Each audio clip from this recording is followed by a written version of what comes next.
Добре дојдовте во За или против, јас сум Љупчо Цветановски, имам чест вечерва, мој гостин да биде поетот Евтим Клетников, дел од Македонски манифест. Добре дојдовте. Добре најдов и ги поздравувам гледачите на Алфа телевизија. Клетников, меѓу последните колумни, една од вашите последни колумни, го видовте Трамп како интересен лик, пишувавте токму за новата антропофилозофија на Трамп. Што подразбирате под ова нова антропофилозофија? Јас пишував фактички две колумни за Трамп, тоа е втората колумна која е, и мене посебно ми се допадна три негови концепти кои јас ги коментирав. Тоа е првиот концепт за уривање на либералниот глобализам во корис на суверенизмот, неговиот концепт. Вториот е уривање на трансродовата кула на либералната цивилизација. Тоа е антрополошки концепт пар екселанс, бидејќи тука либерал капитализмот се вмеша во концептот на Бог, затоа ќе зборувам нешто. И третиот концепт е негов за образовниот систем во Америка, каде што сака да ја спаси белата раса од најзините погроми во светот, да речеме, типично во Америка, геноцидот над индијанците. Значи, првиот концепт негов за глобализмот е амбивалентен и јас го оценив и позитивно и негативно. Позитивно бидејќи тој стварно удри по онај корпоративен глобализам, по корпоративната мафија, нели, која го перцепира светот за своја корис. Тоа е новиот тип на колониализам западен, да ја цица крвта на работниците, на сиромашните нации, од каде ги го трупа Западот своето богатство од Колумбо наваме во нивните колониалистички походи, а сега посебно со корпоративниот капитализам. И иако во тој корпоративен проект е и Трамп како капиталиста, како американски тајкун, сепак он смело удри по тој глобализам, кој сакаше едноставно да ги нивелира нациите, идентитетот на нациите. Сакаше едно сивило, едно рамно да направи и да го униформира светот по нивна мерка, по мерка на капиталот. Фактички да го укинат и Маркс и работничката класа, пролетаријатот, и да заведат едно. Сега не сакам да правам поширока дигресија дека и вакцината COVID-19 или коронавирусот беше проектиран од длабоката држава за таа цел, да се одбрани од евентуалниот подем на пролетаријатот, од евентуалната некоја нова октомвриска револуција. Затоа од тука е тој страф во крвта на Западот од комунизмот, нели? Па сега и од Кина е тој страф, бидејќи Кина, комунизмот не е мртов. Кина го задржа комунизмот во еден убав хуман облик, мирен и прогресивен, видете како шиба она. Значи, да се вратам на темата на глобализмот, он го форсира суверенизмот. Меѓутоа, тука јас се сомневам дека тој суверенизам Трамп го проектира на широк план. Мислам дека тој суверенизам него го интересира Америка, америчкиот суверенизам. И он е хегемон. Трамп е хегемон и Америка е хегемон. И затоа он пледира на силна Америка. Сака да го врати онај хегемонизам на Америка, можеби од 50-тите години, од почетокот на 20-тиот век, кога немаше друга рамноправна сила на неа, кога се појави како рамнотежа Советскиот сојуз, ама кој за жал беше самиот се подкопа и се урна со Сталина, потоа со некои, кога они го најдоа, не да речем како нашиот Заев, ама по една аналогија, една личност овака подложна на тоа, и го урна преку него Советскиот сојуз, го прогласија за херој и знаете што направија од тоа? Како го наградија цинизмот западен, го собраа во шише. Во Лондон направија водка Горбачов.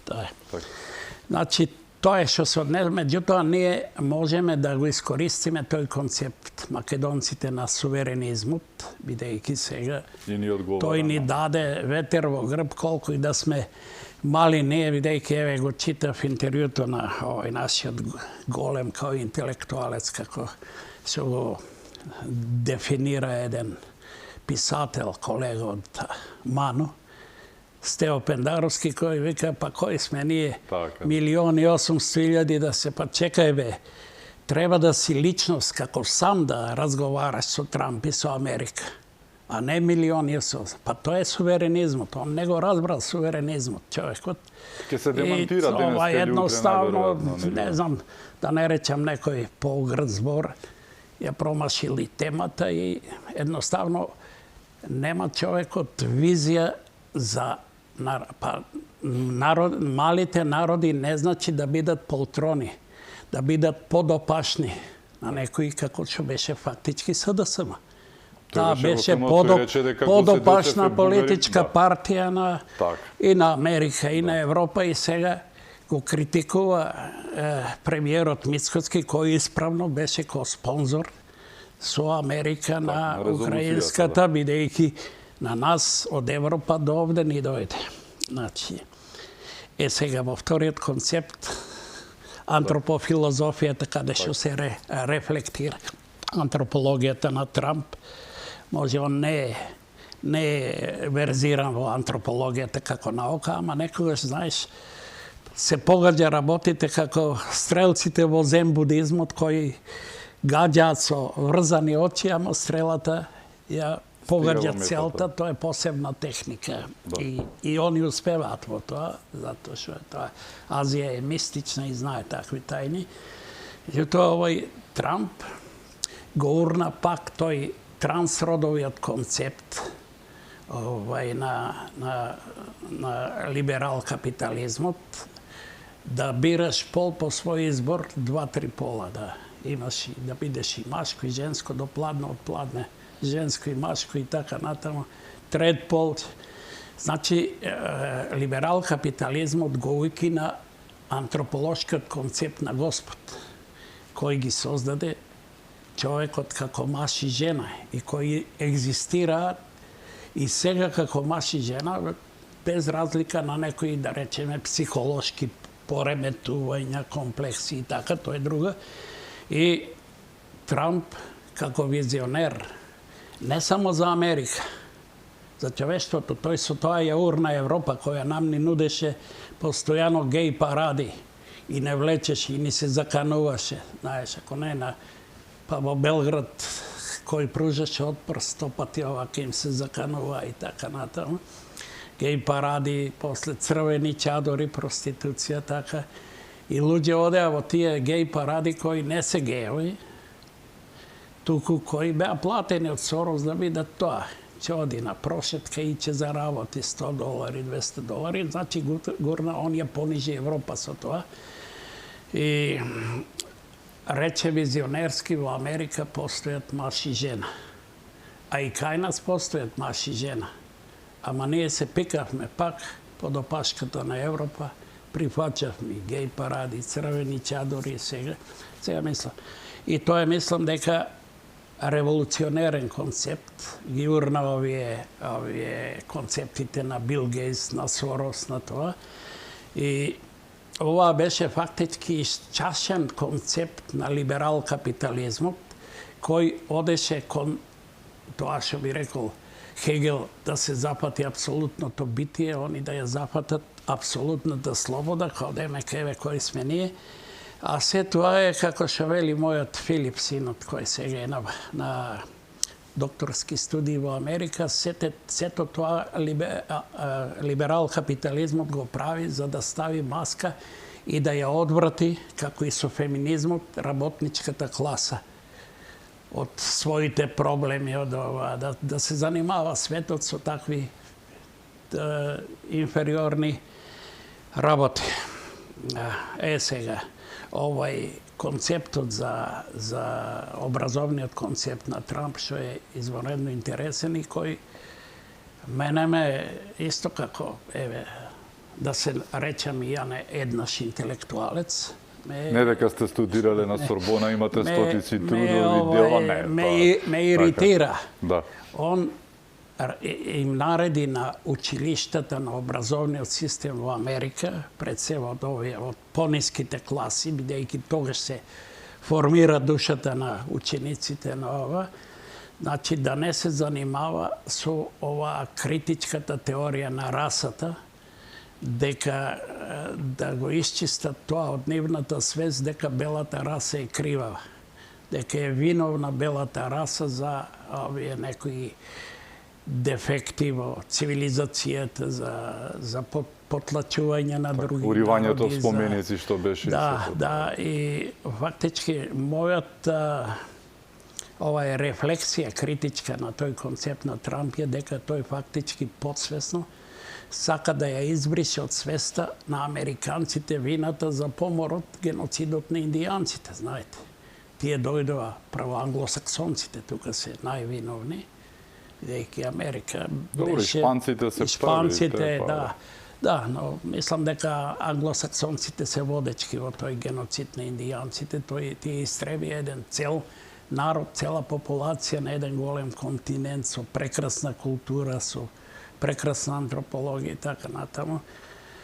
Така да, ова е фактички нешто слично како и на Европа, кое што сака да го прикрие својот колонијалистички авантуризам, во кој таа избриша не народи, не цели, да речеме, племиња, ова, туку цели цивилизации, мај, инки, ацтеки, се награби со злато невидено и дури јас сум читал дека бидејќи шпанците главно ги уништија тие цивилизации, конквистадорите, дека тие се за парадоксално во Европа и најнабожниот народ, колку се набожни, и јас тоа знам дека и затоа беа најревносни во инквизицијата, искривена набожност, и тие голем дел од тоа богатство, златото од мајите и ацтеките го дадоа на католичката црква, и така, тоа го знаат овие историчарите на уметноста, така почна барокот со тоа крваво злато, право барокот почна прво во црквите, нели, во тие така. Од секој звоне што добро, што би рекли. Така да, после тука во таа колумна што еве тебе ти се допаднала, ја с него коментирав феминизмот, но види, Трамп е личност. Може да не ви се допаѓа... Го споредувате со денешните политичари светски, тотално различен поинако одскокнува. Јас не би му нашол некоја силна личност на него као контраст, освен Путин, кој е исто така силна личност колку и Европа, некои Макрончиња овие да се занимават со Путин. Путин е за нив сепак личност. Личност, и тој има визија и за Русија и за словенска свет. Подоцна ќе се види, и не случајно Трамп гравитира кон него. Личност кон личност иде. И има уште една крупна личност во светот, која е за мене можеби најкрупна, тоа е Си Џинпинг, кинезот, кој има еден друг вид на... Како Конфуције еден тип, мирно. Он Кина го форсира глобализмот. Тоа заборавив, таа поента да ја кажам, но тоа е глобализам од типот на глобализмот на античките македонци. Александар, кој правеа космополитски и цивилизацијски, културолошки, демократски систем во целиот свет. Затоа и тој така брзо продираше и со него народите после не му се спротивставува, затоа што тој ги признаваше сите религии, сите демократи, сите култури, сите традиции. Така да Кина сега е еден таков тип на глобализам, не негирајќи го суверенизмот. Само ние сега политиката не ја ни спомнуваме Кина и тоа не е трагична, многу трагична грешка. Трагична грешка ние што не ја вртиме грб и уште сме русофоби со Русија. Русија е наш пријател, како што е Украина и украинците. И ние не смееме така да се, кои сме ние така да се однесуваме кон Русија. Па овој Бујар Османи се фалеше дека 15-16 руски дипломати или така протерал. Така. Зашто не протера американски, да речеме. Па американските дипломати одат по наши, што знам, сегде одат, роварат и воопшто странските тајни служби вријат во Македонија, во Србија, па сега русите само и така натам. Па еден Джефри Сакс, да се надобрзам, тој е денес можеби најумниот и така истурениот американски интелектуалец, професор на Колумбија универзитетот, најсилна личност после Наум Чомски. Така, не со неверојатно искуство во однос на тоа каде се бил, кого се не советувал. Ако се сеќаваш, кажа и за ова, за Косово една вестина, вика, американското бомбардирање на Србија не беше за да се спасат албанци и да им направиме држава, случајно испадна, туку тоа беше за да отвориме најголема база во Југоисточна Европа, не и требаше. И сега тој, Джефри Сакс, како што им се обрати овие во Минхен, Венс, нели, ги мудри шлаканици, ги понижи, не, со право, и Джефри Сакс се обрати на Европа. На Европа која е во страшна морална атрофија и рече немојте со Русија да си играте. Русите ви се пријатели и немојте повторно да ги буткате во Азија. Цела Азија е нејзина. Тие своите енергенци не можат само Азија да ја нахранат, па Европа че им воведувала санкции. Многу смешни и глупави работи од Европа има. И им рече, Русија е непобедлива. Русија никогаш не загубила и нема да биде победена. Вика, Америка пледира за мир, вие за војна. Што значи тоа? Значи има една патолошка омраза, дамнешна на Европа кон Русија. Јас сум пишувал за тоа. Русија од секогаш копнела за синтеза со Европа. Уште од времето на Петар Велики, реформаторот, што ја крева Русија во височини, Петар отишол во Европа, во Холандија и Англија, ги зел тајфата архитекти со главниот петроградски архитект Растрели и тука го учел и бродоградарскиот занаат, за да создаде руска флота јака и Петроград, неговиот град го изградува на, речиси, на блато, на Балтикот, за да, што вика Пушкин, да ја отвори прозорец на Русија кон Европа и копнел за Европа, а тие стално ја касале од страна и бегале. И толку бил умен, он сакал да ги доведе и најучените луѓе во Русија. Така го довел на универзитетот во Петроград еден од најголемите математичари европски од Швајцарија, Ојлер. Потоа бил во Лондон да преговара со Њутон да дојде во Русија. Знаете каков ум е тоа? Кажи ми ти, дали во Европа постои некој таков владетел? Па од него бил инспириран и Волтер, еден голем французин, па неколку тома напишал за. А Макрон тоа не го знае. Макрон не знае како поминал Наполеон во Русија, па сега ќе испрата... Да го нарекуваат новиот Наполеон, Макрон. Некој па го нарекува Наполеон, Микрон. да, ма јас го нарекувам новиот француски маркиз де Сад. Со француската рамка што ни ја сготви. Да не... Тој ни фактички ни ја доведе во Македонија преку бугарите, гилотината од француската револуција што сечеше глави и главата на Марија Антоанета и сега македонската глава ја споредува со главата на Марија Антоанета, со таа рамка. Фактички, фигуративно речено, тој оди на тоа да, како и грците и европејците што ни ја пресекоа идентитетската глава во преспа. Каде го Јас се расприкажа. Контрирањето сегашно на Европа кон Трамп, кој што се обидува да донесе мир по секоја цена, буквално, иако малку беше Зеленски на поинаква линија, еве последните одгласи се да, тој бил за мир, сега Русија не била, но тој се согласува со се што ќе каже Америка, последните одгласи пред утрешниот состанок, но еве Европа и онака се однесува воинствено, токму Джефри Сакс им рече дијала се однесувате воинствено, војната е готова, кажете им на вашите дека нели лидери дека војна нема да има каде и дека ќе престане, но еве противењето на Европа и натаму, тие се некои дамнешни комплекси, нешто што го собираме со векови. Да, сигурно тоа се како да кажам, комплекси на подсвест, некои психолошки дефекти, комплекси на суетата. Сега тие толку многу вложија оружје, па санкции, па самите се доведоа пред еден колапс. Замислете, енергетски, да, катастрофа. Една Германија, економски джин, водечка дури во светот по економијата беше, сега е во рецесија заради санкциите кон Русија. Па Франција исто. Ја сечеа гранката на која што седа американците. Тие ги зема овие од џебот на работниците зема за да ја финансираат војната во Украина. А фактички таа војна во Украина, сите знаат, од авион се гледа дека е проект на Западот. На Америка Бајденован. А сега видите Токму Рубио, американскиот нов државен секретар, призна дека се работело за прокси војна која што ја направиле претходните власти во Америка заедно со и Европа.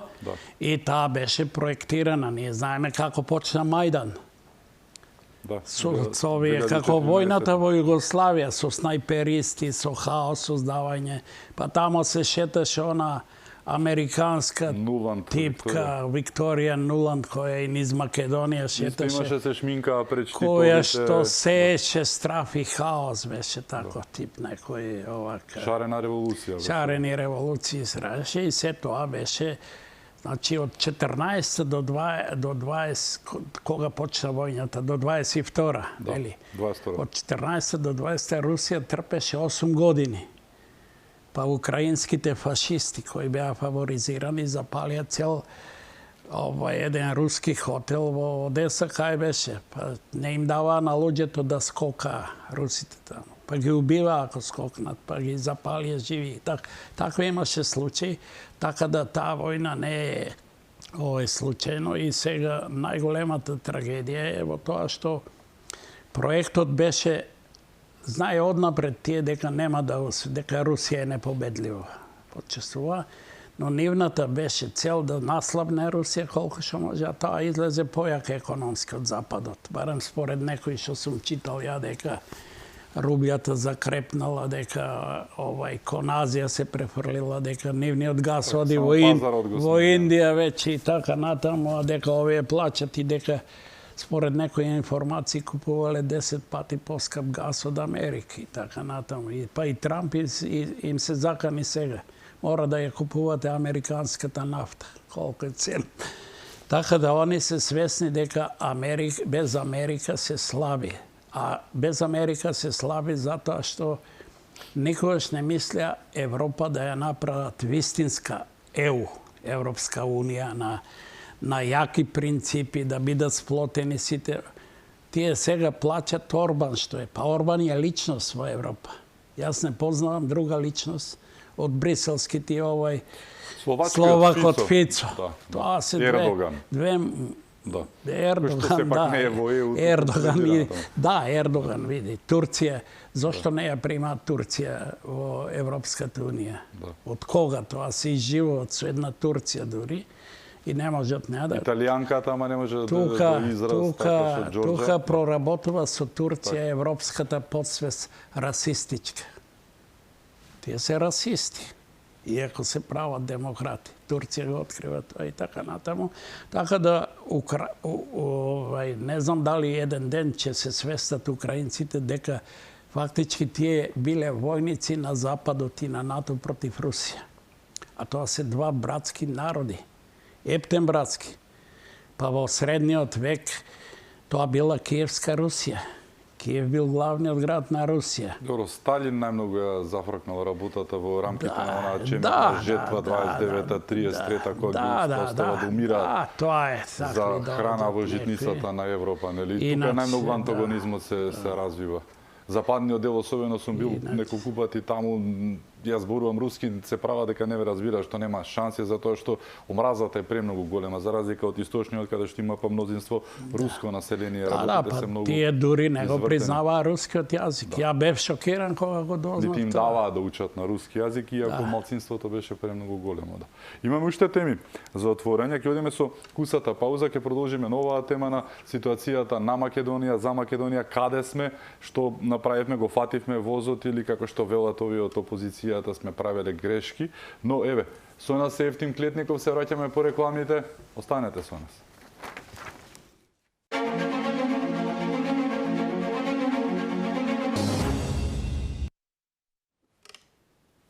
Се враќаме во За или против, мој гостин е поетот Евтим Клетников. Клетников, зборувавме за Трамп, за позицијата на Македонија, за позицијата на Америка во светот. Еве, дали она што се случува во светот и она што го направи Трамп, сепак беше очекувано? Вие пишувавте и за инаугурацијата, после тоа имавте уште една колумна, но еве, гледано од она што се случуваше претходно, очекувате вака директно, конкретно да настапи Трамп и да почне да ги менува работите? Многумина не очекува, мислеа да, ова ќе биде зборувано, ништо нема да направи. Дали поучен од првиот мандат каде што му поставија 500 сопки и не успеа да го направи тоа што го направи, сега влезе директно и конкретно во приказката, рушејќи и многу митови, но еве и приказки како USAID и оние нашите бабчорки што се расплакаа, па и денес ќе се појави. Последен беше само Пендаровски, не верувам дека ќе остане на тоа, ќе има уште многумина во низата, како што ќе минува времето, ќе ги снемува и парите кои што ги добивале, значи ќе имаат потреба за да се искажат и да добијат нов спонзор, македонските спонзоруши. Да, Љупчо, ти велиш дали конечно ќе профункционира во смисла Трамп, да се покажуваат видливо неговите ефекти, меѓутоа јас ви јасно е дека тој уште се појават и со првите денови што ги објави проектите, предизвика земјотрес, не само во Америка, туку знаете, тоа е што го викаат физичарите ефектот на пеперутката. Да. Ако нешто се случи на некоја трепка со пеперутка во Бразил, овие како го објаснуваат тие брановите електромагнетните бранови или така, ќе се јават и во нашата Малешевија, да речеме. Меѓутоа, тоа не е ефект на пеперутката, сега тоа е може метафорички, еве јас сум и поет, да ми простат гледачите, имам право на аналогии, тоа е ефект на крокодил, или на мамут, на нешто поголем, милски коњ, овака. Бронтосаурус. Значи, предизвика земјотрес. И, еве, ја ќе бидам личен, нема многу да бидам елегантен во некои аналогии. Мене посебно ми се допадна тој што и удра и јака шлаканица и ја стреси и ја кутна на земја Европа. Европа која нас толку не измалтретира, толку се покажа кон нас, како да кажам, дури со некои фашистички заби, со Лисабонската декларација, со идентитетскиот геноцид, и тоа ми беше да ги стави малку, значи, он сега неговиот ефект реформаторски не се чувствува само во Америка, каде што е веќе оди тој концепт, туку тој концепт сега оди и кај Европа. Сега ќе се рехабилитира за суверенизмот. Орбан, што не го сакаат, еве и Пендаровски не го сака, го спомнавме во неговото интервју, па кај сме се закачиле Мицко за Трамп, па се закачил затоа што човекот, според мене, сега имал многу убава интуиција да ја свати работата и Овие се закачија за Камала и избра подпредседателка од редовите на Сорос. И се закачи и за Америка со спонзорството на Америка, што е исправно, даде знак дека ние тука треба исто да не само да сме како кокошкино слепило само во Брисел, кој знаеме не ликвидира 30 години тоа стапка по стапка, понижување по понижување доведувајќи не до геноцид. Така да мислам, ако добра интуиција, сепак ова беше и пред да дојде од Трамп. Да, јас ја поздравувам таа интуиција да ја може, но што треба сега да следи, еве, да истапам сега јас како политичар, некој во една исто интуитивна овака проекција како што ги замислувам работиве, сега Трамп ни даде уште други назнаки, знаци за читање, сообраќајни, така да се изразам сликовно. Он ни даде дека сега не треба како слепци веќе да гракаме за трагедијата на Украина и да ја подпомагаме таа трагедија како Европа со трупање на оружје. Имавме 5-6 авиончиња, ова видовитата Славјанка, и тие беа украински, ако не се лажам, им ги врати, и така натаму. Тоа не. Во таа војна има трагедија и руска. Гинат руски војници, младичи исто. А таа трагедија е проектирана од Западот, реков. Значи, Трамп ни даде, ни сугерира интуитивно сега и да се свртиме и кон Русија како пријателска земја. Джефри Сакс не го покаже. Така да, јас би сакал, нашава председателка, доста и беа 2 преградки со Румен Радев, сега нека се прегрне и со Путин. Не со Зеленски, да го прескокне. Добро, може и со Трамп. Во една политичка смисла, јас не сакам да ја навреда. Напротив, тоа ќе биде успех голем и дека нам не каже еден англичанец, професор од Кембридж, мислам сега, не можам баш да се сетам на неговото име, која книга му се објави тука една.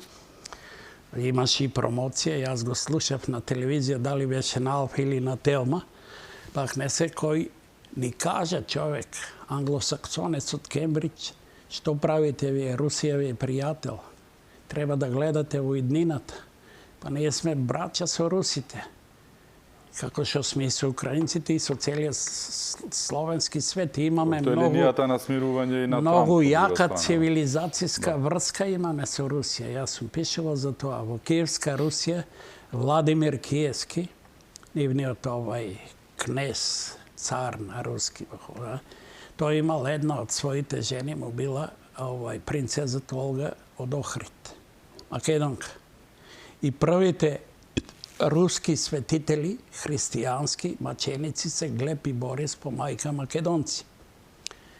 Да, и јас кога беше изложбата руска, за руската државност во музеот на борбата кај нас, првпат видов на една средновековна книга, фотокопија, дека Глеб и Борис и под нив пишува дека тие се заштитници на руското небо. Пазите. Македонски светци по мајка го штитат руското небо. А европското небо пак го штитат 20 македонци. Тоа се феномени, тоа се Кирил и Методи, кои папата Војтила Полјакот ги прогласи за заштитници на Европа. Пазите, тоа се некои знаци кои, за жал, кај нас не се читаат. Може јас како поет се осмелувам да ги читам, бидејќи се вистински тие знаци. Јас верувам во знаци и во Божи провиденија и така. Значи, а сега кој го штити нашето небо што го орат авиони? Дневно може по 100 авиони. Што прават, како прават? Грците го штитат, им го дадовме на грците. Значи сега овај ветер што дувна од Америка, мислам дека нашиот премиер многу интуитивно и прекрасно го оцени и треба да биде потаму не само похрабар и веднаш да влече потез. За промена фативме чекор со добрите светски настани и движења за промена после се она што го правевме минативе 7 години, сите оние промаршувања тотално утки. Конечно фативме некаков чекор, на многумина не им се допаѓа и тоа е нормално зашто тие седеа од онаму каде што не треба другата страна која што пропаѓа. Ние видовме, Љупчо, дека нашиот суверенизам кој го протежира Трамп и кој сега се фрла како идеја и во Европа ја поклопува да се разбие тоа сивило на Европа како ЕУ, она функционира калпаво. Видите, таму нема нема некои константи на закони, на примања, негде е со консензус, негде е со политички Унисони не се договор. никогаш, апсолутно. Секогаш А неколку ние мина се против. ништо не видовме ново од Европа тие 30 години. Видовме само зло. Видовме идентитетски геноцид. Гледаме сега француска рамка. Така да премиерот наш добро што ја поддржа таа и да и каже и на Европа е тоа порака. И јас мислам дека и неговата средба со Орбан порака е дека ние имаме право на еден суверенизам, бидејќи нашиот суверенитет Европа го растураше. Едете, јас го земам Бадинтер, французот. За мене перфиден, перверзен тип. Перверзија иде од Французија кога. Пошто тој оцени дека Македонија и Словенија единствено ги исполнуваат условите веднаш за Словенија влезе во Европа веднаш и што се случи со Македонија, зошто не се бореше французот? Тоа е неправда. Светски адвокат. А што ни направи тој? Бадинтеров закон, кој е апертхейден закон, во кој малцинството владе над мнозинството и се уште се влече тој закон кој не ги стега мнозинството за гуш. Значи, тоа е Европа. Значи, нашиот суверенизам, според мене, треба сега да се темели на, веќе што ми е започнат, треба сега да стапиме во контакт со рускиот амбасадор во Македонија, никој него ни вика, ни од владата, нити оди кај него. Не е ли тоа срамота малку за Македонија? Другата линија, голем срам. Мислам дека сега е миг ако треба и гледам. некој извинување да има на тој, една средба со него. Зашто? Може ли со него премиерот да пие и председателката кафе? Кој ќе им замери? И така натаму. Или Кина, кој ми кажуваше дека за време на новата година кинеска, која е за нив голем празник, ниеден немало од нашава власт. Од левица имало еден. Не е ли тоа срамота? Кина, која е Кина? Па Кина ни е толку голем пријател, не сме ни свесни ние. Тоа се чувствува во воздухот. Па, нели, покојниот председател, се сеќаваш, Борис Трајковски ја посети Кина. А пред тоа имавме некој гаф со Кина, нели? Што го направи Тупурковски со Тајван. Една невидена глупост, а тој беше американски полет. Тоа беше претеча на За конфликт жал од се 2001. сроза и се види. Не беше случајно тоа, да не се лажеме. Воопшто не беше случајно. Требаше да се тргнат од границата за да некој може да влезе преку таа граница. Ако беше тоа некоја европска земја, Франција, Макронова или Англија, до крајот ќе те мрази, а не да те примат. Кина го прими Борис Трајковски, ние знаеме, оперски песни му пееја таму, имаше некои снимки овака. Значи, го прими како... Од интерес, не верувам дека се толку хумани, нели? Да си имаат интерес. Добро, интерес, ама интерес и хуманост е тоа да те прими од една мала земја која и направила кон тебе гав, нели? Да те прими на највисоко ниво. Што значи тоа? Оти појас и пат на Кина не иде колонизаторски.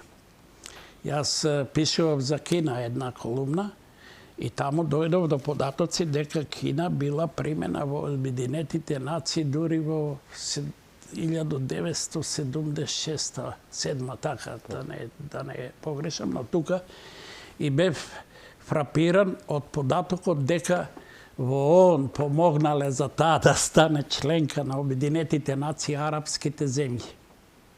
И ги видов на една снимка, гледав ова емисија на History или така, тие емисии на телевизија, африканците, црните, скоха од радост кога ја примаа Кина за обид. Зошто? Затоа што знаеја дека Кина се надеваа ќе ги ослободи од западниот колониализам. И сега еве го ефектот. Кина, проектот Појас и пат, на финансирање, на инфраструктура, на доведување вода во Африка, во домовите, на таа подигање на сиромаштијата на едно овака скромно барем за почеток екзистенција. Тоа го прави Кина.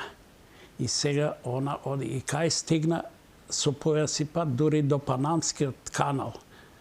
И сега сака Трамп да го зема Панамскиот, ама сега Исто Кина како и Гренланд кој што е пред ама референдум. на Панамскиот канал е веќе Кина закотвена. Не знам како ќе виде овде.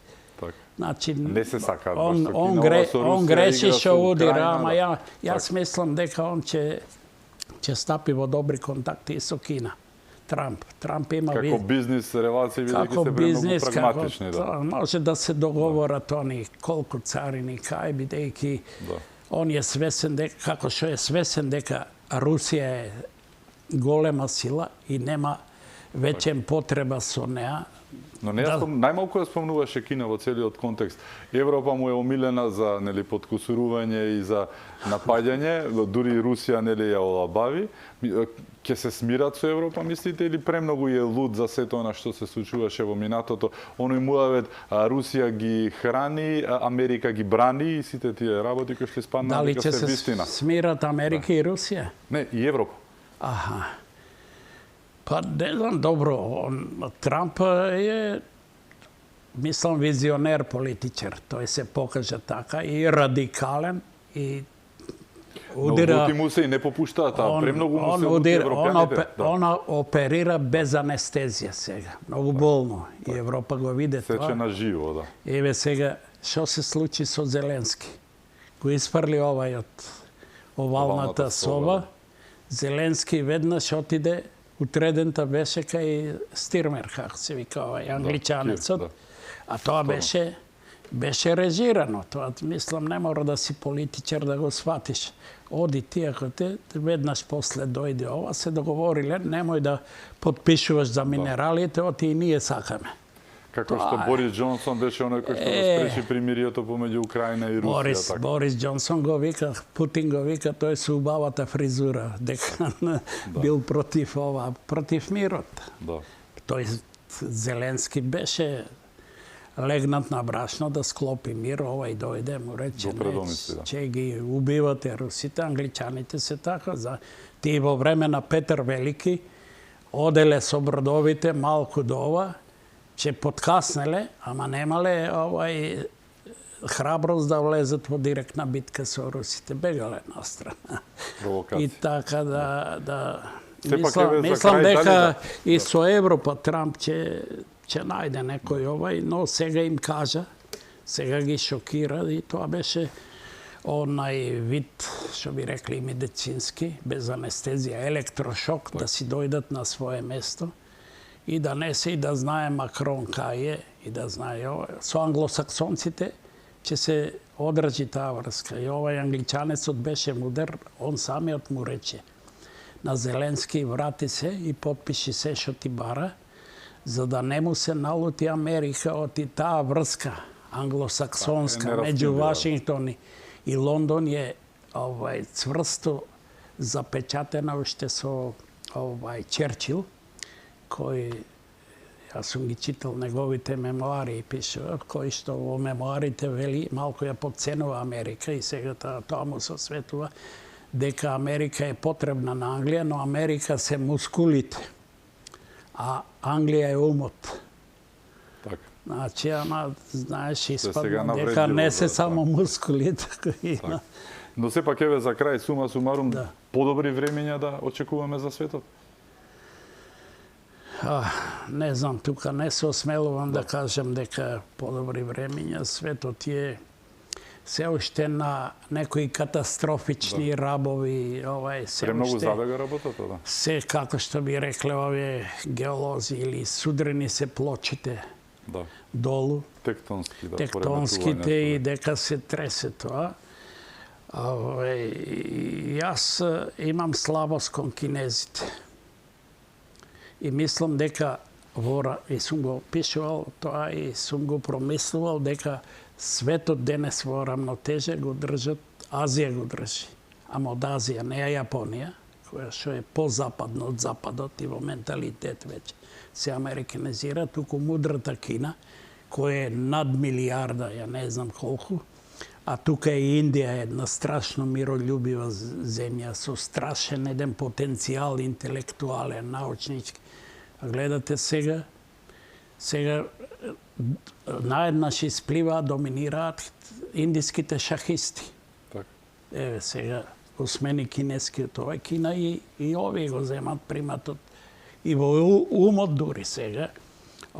Таа потиснувана енергија може, затоа што Кина има глобален концепт со појас и пати со друго за мирен развој и мирен свет, затоа што Кина обстојува без катастрофични потреси поголеми неколку милиони години, неколку милениуми, затоа што нејзиниот концепт е конфуцијански. Она го гледа државата како семејство. Цела Кина е семејство и на тоа е навигирана кинеската психа. И сега они и светот го гледаат како едно семејство. Вие го слушате Си Џинпинг, сте го гледале онда да повиши, да дојде во некоја ова со една кротка насмевка, со еден така ладнокрвен, а симпатичен, значи он знае што треба и така да... Мислам дека Кина е таа што држи рамнотежата и дека и може и таа ќе го спаси светот од катастрофа, а тука негде и Нострадамус е, тука бидејќи тој пророкуваше во неговите пророштва, рече дека белата раса ќе остапи пред жолтата, ќе завладе. И еве сега се случува тоа. Ви благодарам што ви... А тука е и Македонија, мислам, концептот на Македонија. Да. Египет, Кина и Македонија се единствените што и ден денес обстојуваат како Египет, Кина и Македонија. Зборуваме за пред милениум. Да, со космополитскиот концепт, да. Ви благодарам уште еднаш што бевте мој гост. И јас ви благодарам. Ми беше чест. И мене. Ви благодарам и вам што бевте со нас, да сте ни живи и здрави и секако чувајте се многу.